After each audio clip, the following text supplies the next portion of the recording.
कत्यूरी सम्राट प्रीतम देव की महारानी जिया का नाम उत्तराखंड की वीर और पौराणिक गाथाओं में सम्मान से लिया जाता है।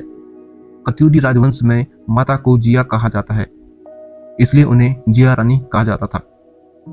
इतिहासकारों और स्थानीय लोगों के मुताबिक जिया रानी धामदेव की मां थी और प्रख्यात उत्तराखंडी लोक कथा नायक मालूसाई की दादी थी। कहा जाता है कि जिया रानी हल्द्वानी के रानी बाग में रहती थी और उन्होंने यहाँ अपना बाग सजाया था, जिस कारण इस जगह का नाम रानी बाग पड़ा।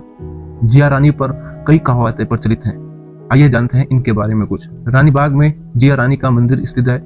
माता जिया रानी की गुफा आज भी रानी बाग में है। मानता है कि वह गुफा से सीधे हरिद्वार निकली थी।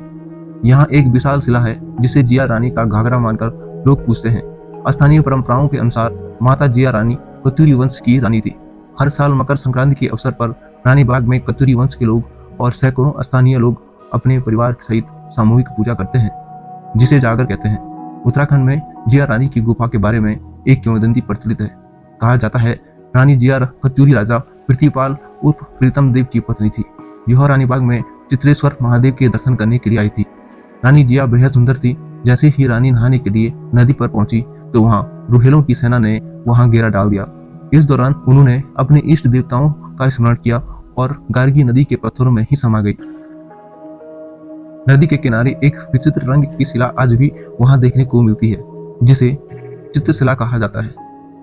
जिया रानी को कुमाऊं के न्याय की देवी के रूप में पूजा जाता है। इतना ही नहीं, जिया रानी कई फूलों की आराध्य देवी भी है। जिया रानी का वास्तविक नाम मौला देवी था, जो हरिद्वार के राजा अमरदेव पुंडीर की पुत्री थी। मौला देवी राजा प्रीतमपाल की दूसरी रानी रही और देवी को राजमाता का दर्जा मिला और उस क्षेत्र में माता को जिया कहा जाता था, इसलिए उनका नाम जिया रानी पड़ गया। माता जिया रानी को कुमाऊं की रानी लक्ष्मीबाई कहा जाता है। ऐसा इसलिए क्योंकि माता जिया ने रुहेलों के और तुर्कों के आक्रमण के दौरान कुमाऊं की रक्षा की और युद्ध में बलिदानी हुई।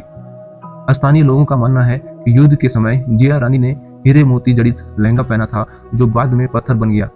ये पत्थर आज भी रानी बाग में मौजूद है और इसे चित्रशिला नाम से जाना जाता है।